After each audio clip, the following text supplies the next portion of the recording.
So yes, thank you for the introduction. So I'm Nick, and I am a CEO and founder at Hopster. So we are a preschool-focused subscription video game, music, and book service. So you could call us subscription content on demand, but that would be SCOD, which sounds a bit weird. This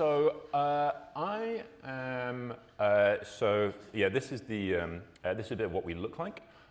So we play across tablet, mobile phone, and connected TV. Launched in the UK back in 2013. We're now available across about 100 countries. We have, at one time or another, been top 10 grossing in over 50. Downloaded a couple of million times, and by and large, the industry quite likes us. So I think one of the things that we try and get across when we talk about is we are very focused, not only in that we are focused just on preschool, but we have a very clear mission, which is we are all about helping kids learn through the stories they love. So we have our own proprietary curriculum that sits underneath the platform. All the content we pick up fits somewhere into that curriculum. And for us, it's not just about content, it's also about features and functionality. So we do things like personalized recommendation that move you through our curriculum. We do things like parental reporting. So as a parent, you know kind of what your child's watched on Hopster, how that fits into our curriculum, and why Hopster is a good place for your kid to be.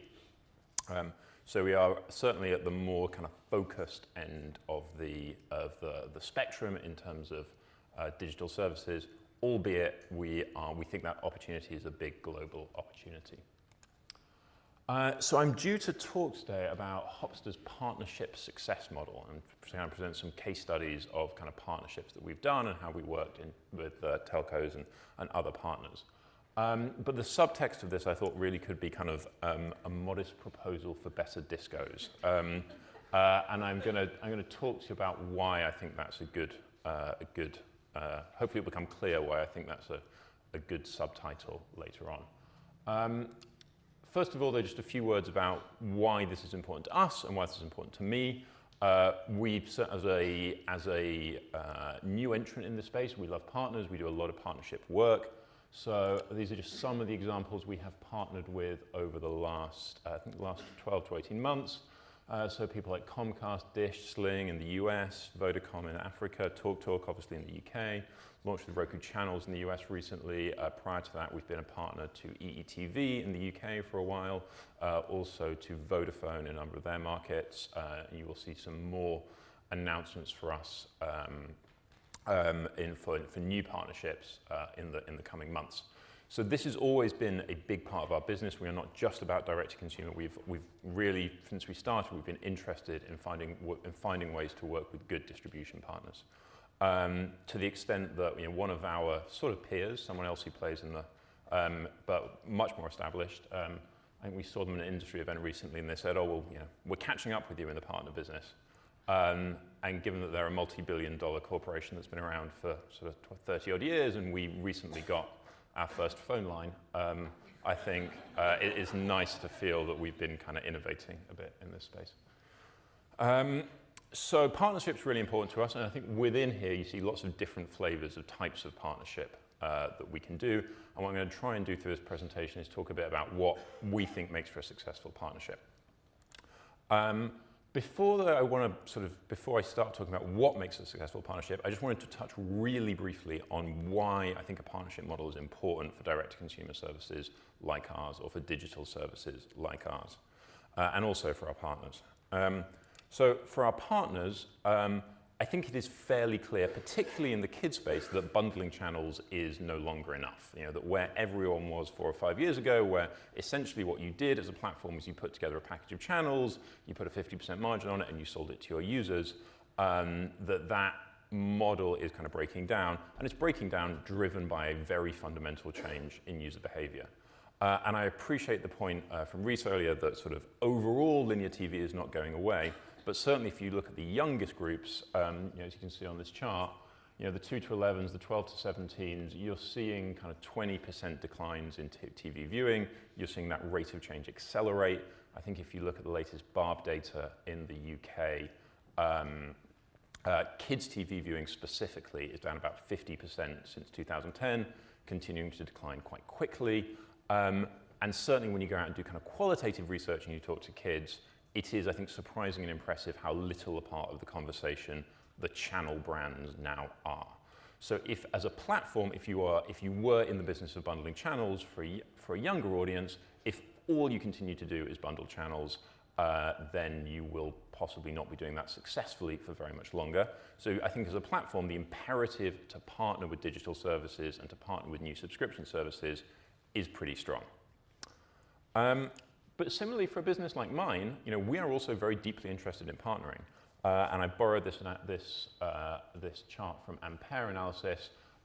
We seem to be seeing the number of direct-to-consumer subscriptions, certainly in the US, kind of topping out maybe around the 3 subscriptions per household mark. And for us, what that means is you will subscribe directly to the things that you are really, really passionate about and that you can also afford. And so for us, our largest single line of business is still the App Store. That's where we make the majority of our money today. But we also know there's a group of people out there who really like Hopster, like what we do, want to help their kids learn through the stories they love, but maybe can't afford another £5 a month subscription. And part of what we think about with partners is, are there ways we can make it either cheaper for them to access Hopster or easier because we're kind of meeting them in the place where they already are. So for us as a platform, the imperative to partner is also pretty strong. So platforms interested and partners are interested. And therefore, I think as a result, as a lot of this, as the interest in this conference shows, I think lots and lots of discussion across the industry about integrating SVOD services into pay TV operators. Borrowed this from 3Vision. Clearly, right at the top of everyone's list is how you make this work. But I think the result, certainly initially when this conversation started, and as I say, we've been part of this conversation for sort of 3 or 4 years since we first launched, was sort of intense interest on both sides, but intense kind of mutual attraction, but with both sides kind of stood sort of eyeing each other, not quite sure how to make it work and how best to proceed. And this is why I say one way to think about this is kind of an awkward school disco. When you first arrive and you kind of have the boys and the girls kind of grouped on one side, kind of eyeing each other interestedly, but not quite sure what the best way to come together is. I think in some ways those have been some of our conversations when we started out in the partner business. And I remember one conversation we had with a pay TV operator when we launched back in 2014, and we met kind of the commercial and the strategy guys who were had great conversations. They're like, yes, definitely, this is exactly where we should be. We want to be in a space of partnering with innovative digital companies like you guys. So we were great. We went back to our board, we're having great conversations with these guys. Deals are, this is going to be our founding deal. And then we got in to meet their product guys and their marketing guys, and they were like, yeah, that's gonna take a while. We don't really have the idea of authenticated access into a third-party SVOD product. We're still trying to get our boxes to talk to the internet right now. So it's taken some of the very basic infrastructure around having services like mine be able to work productively with partners has really got built out over the last 2 or 3 years. And what I'm going to talk about now a bit is how we see that infrastructure being used. So this is kind of a modest proposal over the next 10 minutes for a few things that we think make for better discos. So first, one real simple thing, just easy place to start, make discovery simple. If you're going to bundle an app in, make sure you know where the apps are, have those fairly prominent in the UX, and have a sensible number of them. I think you saw some early people, particularly in the connected TV space, who had channels, then you went into a separate demand section, then underneath there's a third-party app store run by someone else under a different brand, and then there's 800 apps in there, all organized around sort of obvious categories, and unsurprisingly, no one got found and no one got used. So if you want app-based services, make the apps prominent, don't have too many of them, make it pretty easy to find. I think EETV did a really nice job of this.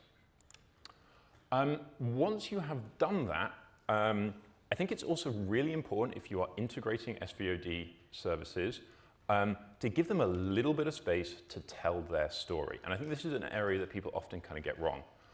There's so much focus on search now Everyone was like, okay, we just want the biggest content to kind of come to the top. Well, that's fine. Like, you should do that. It's totally a helpful thing. But what that essentially means is you can never be a place to break new content, because how does content get big if you always want the big content to come to the top? And one of the things I think channels are excellent at, and I used to work in the TV world, there's lots of tactics you can use as a channel brand to break a new show. You can schedule it just after another big show. You can get it into prime time. You can really help break that show. For us at Hopster, we invest in originals. We often invest in originals around themes. So, this last month, it was International Women's Day. Our theme was girl power. We had this great show called Earth to Luna, which is all about a young girl scientist going out and exploring the world in her laboratory. It's not a huge show, but it's a cool theme for us.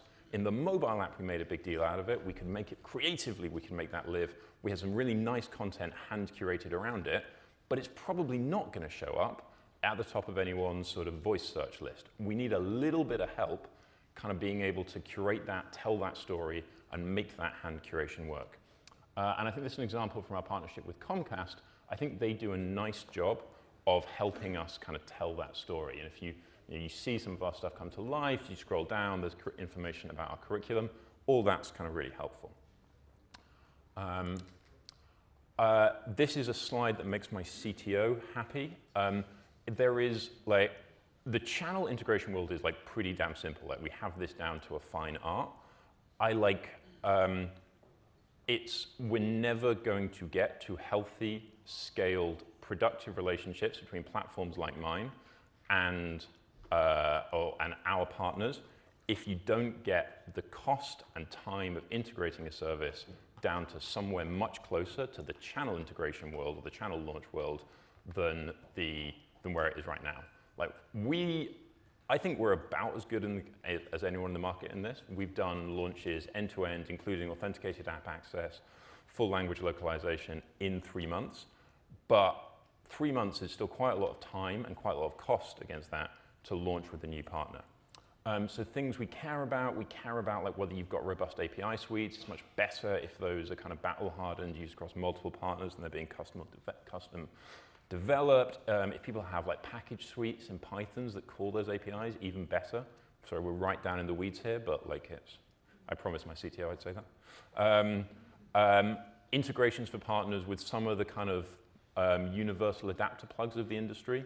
So on the payment integration side, we work with people like Infomedia, people like Phonics, who can kind of join us up with multiple partners. I'm always surprised how many mobile operators who have mobile products don't have integrations with some of the kind of universal in-app messaging platforms, people like Swerve, things like that. I think the more that we can develop a robust, stable and portfolio of people who can help make those integrations easier, the better. And also having the ability to share anonymized data transparently and fluidly between partners, really important. There are some partners we work with where who can tell us on pretty much a daily basis how our shows are being watched, what's doing well and what's not. There are some partners we work with where we get a CSV with incomplete data 2 months after the event. Unsurprisingly, it is easier for us to provide you a better service if you tell us how we're doing. If we don't know how we're doing, then we can't really make it better. So regular, transparent, anonymized data sharing is helpful. This is one that I think is also really big, which is just kind of embracing what I kind of call co-performance marketing. And I think this is a really fundamental change in the mindset of someone who runs a direct-to-consumer business coming to a partner than someone who runs a channel business. We are a very marketing, user acquisition-focused organization. If we are partnering with you and we're available on an a la carte basis through a platform, we are quite happy to spend our money marketing our service on your platform. But what we need to do that is it's helpful if we can get something that looks like the metrics we get from the performance marketing world. How much does it cost us to buy an ad unit? What does that buying that ad unit get us? How many people clicked on it? How many people signed up? And some kind of appreciation of how we're spending that and however we're splitting the economics with our partner. And just to give you an example of the results that are possible there, we have a partnership with a telco, not in a huge market, and it's essentially a billing integration. They allow us to identify their users, and they can pay for Hopster by adding it to their mobile bill. We handle all the marketing, but because it's reasonably easy for them to pay, it's a pretty slick process to sign up, pretty slick sign-up journey. We've acquired tens of thousands of subscribers through that platform, and it's making, the rev share we pay to our partner for that is bringing them a six-figure sum a year. And that's kind of the power that you get if you can get the co-performance marketing side of things right. Really last thing here as well is also just rethinking the bundle. I think we talked a bit before about how bundles are breaking down. We are bundled in some places. I think bundling is a great model. What I would encourage people also to think about is sort of the ability to not just have an either-or conversation between bundling and a la carte, but think about how you blend and mix those models. Again, another example from another partnership we have, we're available bundled to about 60% of their subscribers. We're also available a la carte to everyone else. The revenue our partner generates from the a la carte portion of what they do covers about 70% of the cost they have of bundling us. So if, in effect, they're kind of getting to bundle us for free by virtue of making us available a la carte. And I think there's a lot of kind of innovative deals around that we can strike.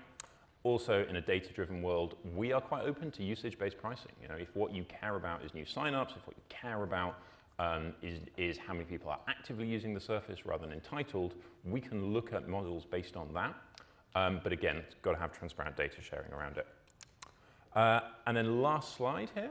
I think really what we are, kind of the underlying theme that I'm talking about across all of this is sort of reimagining us from being services like ours, from being a content provider to what you might, it's a bit corporate, but kind of a product as a service. You know, a lot of the contracts we get from platform partners and pay TV operators kind of says we're like defined as content provider. Hopster Limited, brackets, content provider.